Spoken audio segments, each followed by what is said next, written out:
Joining us now, Corey Lewandowski, former campaign manager for Donald J. Trump for president. He engineered his primary victory. He's now a close advisor, informal advisor, if you will, to President Trump. He's the author of one of the best books written on the campaign, Let Trump Be Trump.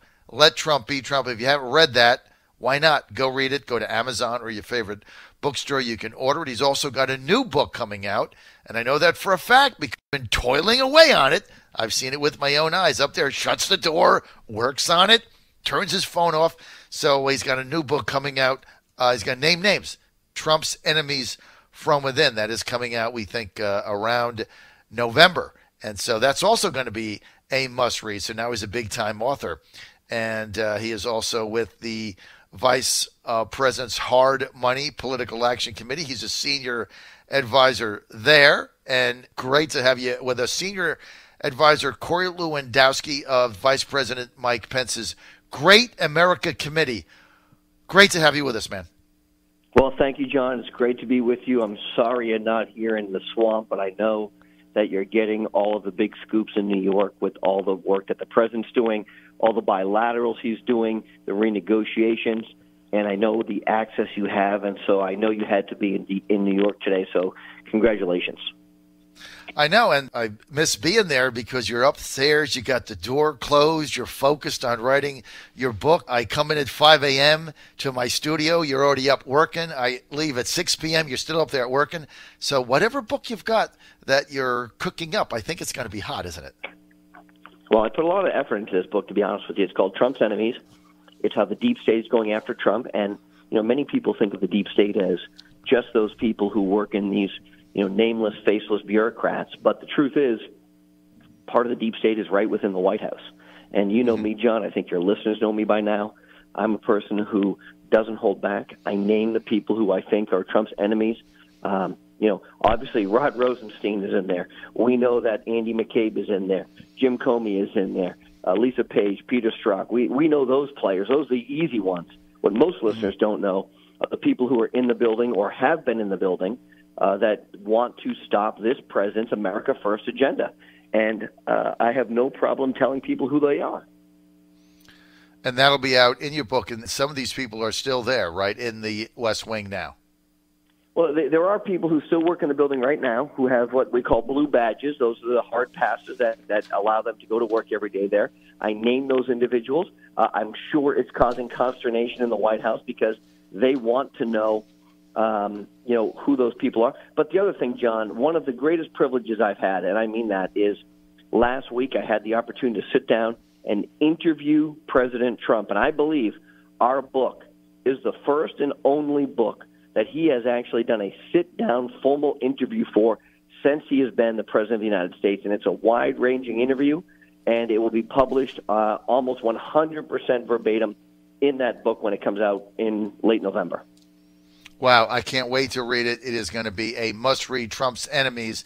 And as Corey Lewandowski said, the first sit-down interview for any book. Remember, all these other books written, the president wouldn't talk to any of the authors, whether it be Michael Wolff or Bob Woodward or whomever, but he did talk to Corey Lewandowski, so we're looking forward to that. Corey, a lot to talk about today. I want to start with Judge Kavanaugh on Fox News yesterday. I thought it was a heart-wrenching performance. I believe him. I don't have any doubt not to believe him, the way he sat there and answered those questions. I kind of felt bad. He's got to go into his sex life as a young man. I just thought that whole thing was uncomfortable to me, that he had to put himself through that. But you've got what's going down on Thursday, Dr. Ford coming to testify, apparently Judge Kavanaugh testifying after that, the president saying he's going to stand behind him, and Judge Kavanaugh saying he's going to stay and fight. What do you make of this whole thing?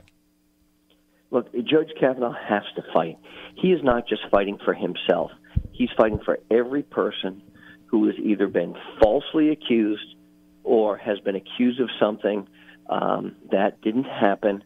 And, you hate to say that everybody is watching, but everybody is watching, right? You've got a man who is clearly qualified to be a Supreme Court justice. And what they're trying to do to this person, to besmirch his character, to say things that potentially didn't take place. And look, John, I'll tell you, I think both sides need to be heard in this. But what's amazing to me is traditionally, from what I have been told, when an incident like this occurs or allegedly occurs, someone else is made aware of it. The victim tells people and doesn't wait 37 years to have a conversation about it, and doesn't wait until, what is really the 11th hour before this man is about to be voted on to be a Supreme Court justice. I think that the interview that he gave yesterday was heartfelt. I believed it to be very genuine. And I think the American people are looking at this, by and large, saying, you know what, this is an attack on the man and on his character that is unfounded. And, if that individual is going to come forward, there seems to be now, though, John, every excuse possible why this may not occur. We want to drive from California.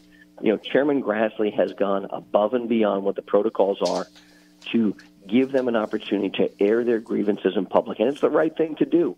But that being said, Judge Kavanaugh should have his hearing. He should be voted on based on the merits of his qualifications to be a Supreme Court justice. This has become a partisan attack on a man who, by all accounts, is exceptionally qualified and should be seated as the next Supreme Court justice. The allegation that came out Sunday night in the New Yorker, by the way, the New York Times investigated it, refused to print it. Debbie Ramirez alleging that the judge exposed himself, yet no witnesses that were put forth by Ms. Ramirez could remember the event or corroborate it. Don't you think the New Yorker publishing this was irresponsible, Corey? John, it goes back to what your listeners know and what we have seen over the last 20 months of this administration. And it's two words. It's called fake news, John, right? These people put out stories that are not corroborated, that are not factually accurate by and large, and they do it for salacious reasons. Look, yesterday, do you remember what happened yesterday at about maybe 10 o'clock in the morning? The fake news said, Rod Rosenstein has resigned or is being fired. That was the story that consumed the media for hours, neither of which happened to be true. But it doesn't matter because, and look, I outline this explicitly in excruciating detail in the new book, Trump's Enemies. The news reporter went from the days of the Pentagon Papers and Woodward and Bernstein, where they're reporting the news, to now they want to make the news. And it's a far different thing. They no longer have an interest in reporting what is true. They simply want to make the news. They want to generate clickbait. And this is what happened with the New Yorker story. Look, the New York Times, hardly the newspaper that is giving Donald Trump great stories on a daily basis, said that they had no factual basis on this story. But it didn't matter. That didn't stop the New Yorker from running something and then putting the world into a tailspin again for another 48 or 72 hours. This is what the news people do. They have no compunction whatsoever about writing stories that aren't factually accurate, and it is a disservice to the American people. And you go back and look, and you now look at the public polling data that says, what do you think? Do you think the media is fair? By and large, those numbers are, way down. The media now ranks at the same, level of success as Congress does, which is, low single digits. And lawyers. And lawyers, yes, of which I'm neither a member of the media, a member of Congress, or a lawyer. So I'm in the low single digits also, but I think I'm just slightly higher than those three categories. See, now we've got Michael Avenatti saying that he's got a third accuser that is going to come out, of course, Wednesday night before the hearing, and plastered all over CNN, people giving him time. He doesn't name the accuser, but he said she's credible. Now he's in the news. And just before the Thursday situation, it's almost becoming bizarre here when Avenatti gets involved, don't you think? John, it's becoming a freak show is the problem, right? Michael Avenatti has been very public about his desire to run for president of the United States based on his amazing media tour that he's been on for the last year. So he has his own vested interest. He has no reason, again, of telling the truth. And by the way, he's not compelled to tell the truth because he's an attorney. This is a man whose his own firm has been sued many times, had to settle because of their business practices for millions and millions of dollars. Those are the facts. And Michael Avenatti has no interest in sharing truthful information with people. His interest is self-motivated, which is to stay in the media, to continue to talk about things which have no factual basis whatsoever. If Michael Avenatti has a client as he claims, then why would he wait until Wednesday night to bring that person forward? Why wouldn't he make them available immediately? Michael Avenatti is not afraid of being on television. It's not like he doesn't know every single person's phone number, cell phone number at CNN. We know he does because he's on there all the time at MSNBC. So bring that person forward, and if you are so concerned, and this person has such grave concerns about Judge Kavanaugh, then let's have that person be made available either to the public and or to a Senate committee, and let's have that conversation. I don't think he does, is the bottom line. Well, he doesn't do it because he's not interested in his client or his so-called client. He's not interested in getting the truth out. He's interested in what he said in his interview last night, which was stopping Judge Kavanaugh from getting confirmed. And that's what this whole thing is about. And he was not even shy about saying it. Like, he doesn't even care about the alleged victim. His only concern is how he can manipulate the process in order to further gum up the nomination of Judge Kavanaugh. Here's the bottom line. 2 questions. We're with Corey Lewandowski, former campaign manager for Donald J. Trump for president. He engineered his upset nomination. He's also the author of Let Trump Be Trump and the coming book, Trump's Enemies. So, Corey, let me ask you this straight out. Do you think that Dr. Ford is going to show up the day after tomorrow? You know, I don't think so, to be honest, John, and I'm not sure, but I think what Dr. Ford's goal here was to besmirch the character of Judge Kavanaugh. I don't think she shows up on Thursday. She should. Obviously, the accusations she has made are very serious, and she should be heard, but I don't think her goal is to get to the truth. You know this, John. Judge Kavanaugh was confirmed by the U.S. Senate some 11 or 12 years ago for the position that he's in now, and these allegations never surfaced. The multiple FBI background checks never had these allegations surface. And so I think some of this, unfortunately, is just a PR campaign. I want her to show up. We want the American people to hear what she has to say, and we want to make sure that before those U.S. senators vote on an individual, that he is qualified and that there is no question of his character. But I think back to Clarence Thomas, and I think back to the individuals who went after him, the Anita Hill issue back in the early 90s. And, John, you know this, and I don't want to get into the individual U.S. senators, but just because you're elected a United States senator does not mean your character is not into question. We've got we have people who are sitting in the U.S. Senate today who have admitted to beating their wives, literally. We have people who are criminals in a number of different ways who are sitting in the U.S. Senate, whether it is fraud or other scandals that they've been associated with, and we're asking them to judge Judge Kavanaugh. Who's judging the judge is the real question. And that's what it comes down to. I think the American people are smart, and they're sophisticated, and they know that this man is qualified, more than qualified, to be our next Supreme Court justice, and that's what I encourage and implore the members of the U.S. Senate to hear him on Thursday and then move expeditiously to get him through the process and have a vote. You think he's going to be confirmed, Corey?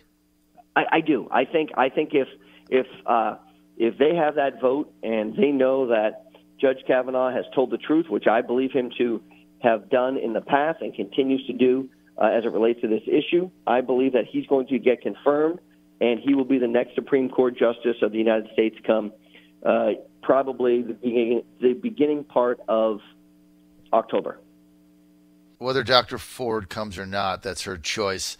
And assuming that Judge Kavanaugh is given the opportunity to respond, which Chairman Grassley said he'll be able to do that Thursday afternoon, and he responds anything like he did in that interview on Fox News, I think will be confirmed. But I can tell you that if he's not confirmed and the Republicans bail on him, they're going to lose everything. They're going to lose the Senate. They're going to lose the House because Trump voters are going to stay home.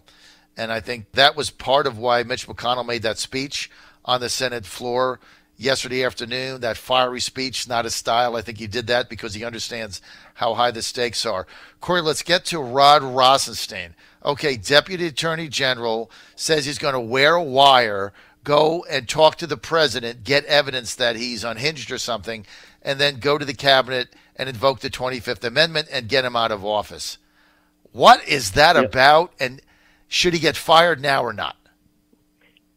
John, as far as I'm concerned, he's a bad guy. He's a very bad guy, and anybody who is so concerned, as he alleges to be, about the way the president is operating, and John, let me remind your listeners, this conversation allegedly took place in March of last year. So the president had been in office about 60 days at the time.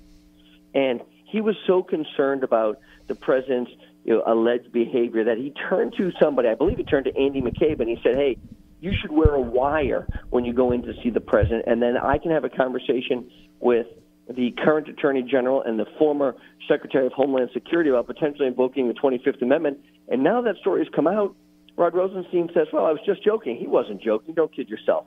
He is one of the individuals who think that it is their job to keep the president away from the American people. He's not. And if that is the case, John, I question why he continues to work in the government. Maybe Rod Rosenstein is anonymous. We don't know, right? What we have seen through the intelligence community and now through senior members of law enforcement, including Rod Rosenstein, Jim Comey, Andy McCabe, Peter Strzok, Lisa Page, this whole cast of characters, this whole cabal, is that they all have messiah complexes. They want to decide who the next president of the United States is through illegal methods. They've launched an investigation into this president on a fake Russia collusion story, a hoax, if you will, a witch hunt. And Rod Rosenstein has overseen the entire thing. He's not only been made aware of it, but he's been in charge of it.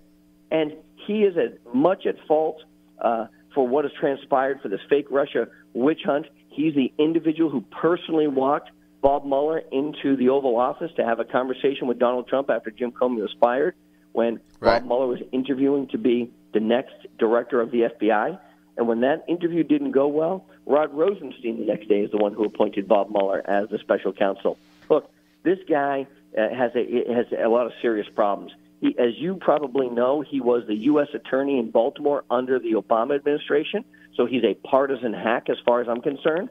And this is a man who should have to recuse himself after he signed the last FISA warrant while Donald Trump was the president of the United States to continue spying on U.S. citizens on domestic soil.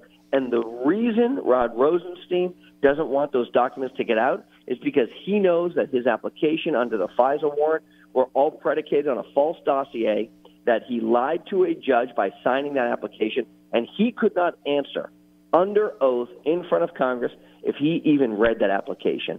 This is another person who is corrupt to the core and does not deserve the privilege of working for the American people. So, Corey, Deputy Attorney General Rosenstein is meeting with the president on Thursday. Yes or no, should the president fire him then? Look, I think as much as I want him to, I don't know if the timing is right? I just don't know. I think he has to have a very serious conversation. I wish I could just say yes or no. I think he has to have a conversation and find out if what is alleged to have been said by Rod Rosenstein actually was said. Now, look, I think he's going to weasel out and say he didn't say those things, even though we've got multiple accounts of people who said he did. But look, why wouldn't he just quit is really the question. Why wouldn't Rod Rosenstein just quit if he hates this administration, this president so much? Because he thinks he's saving the country from the president is what he thinks he's doing. So after the midterms, and I still think the Republicans are going to hold on. And by the way, if you look at the new Gallup poll out today, approval ratings for the Republicans have gone up under Trump. Right now, they're the highest they've been, oddly enough, in a very long time. And I think part of it is the backlash against what is happening to Judge Kavanaugh and Republicans rallying together. But November 7th is going to be upon us. I think the Republicans hang on. Win or lose, Corey Lewandowski, do you see just a major house cleaning, both inside and out? I hope so, John. We're 6 weeks to the day from the next election. And I hope 6 weeks and 1 day from today, President Trump wakes up, regardless of what the outcome is, and says, you know what, these people don't support the America First agenda. They don't deserve the privilege of working for the American people. They should not be part of my administration. And he has a plan in place, I hope, to get rid of them and to start afresh so that he has the next 2 years going into his reelection effort with people who are on his team. I think of all the amazing things he's been able to accomplish, and he's done that in spite of the team around him, in spite of the Gary Cohns and Rob Porters of the world who are taking items off of his desk, in spite of the globalists who want to stop him from being successful. He needs a team for the next 2 years that is focused on helping Donald Trump and making America great again.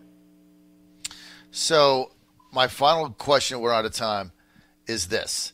I don't want to rehash how these people got there, right? We've already been over this many, many times. And how they got in the White House and the West Wing in these agencies, that's a story we've already gone over. My question to you is this. You talk to the president all the time. Does he really understand the number of people that he has within his administration that don't support his agenda? Has he come to grips with that? I think he's fully aware of it and understands that his opportunity to make significant changes happens in 6 or 7 weeks, and he has the opportunity, and only he can do this, to put that new team in place, to bring people in who were with him and believed in him before he became the President of the United States, and surround himself with individuals who will give him candid advice, which is different than just telling him he's right all the time. Give him candid advice and help him continue the amazing success that he has achieved on behalf of the American people in the first 2 years. We're out of time. I want to thank Corey Lewandowski for being with us. He's the author of the best-selling book on the campaign Never. Buy it. Let Trump be Trump. He's got a new book coming out because now he's turned into a prolific writer and author. Trump's Enemies, that is coming out in November. I know for a fact because I live with him during the week. He is hard at work on that book, and it's coming out in November. Corey Lewandowski, thanks for being with us, sir.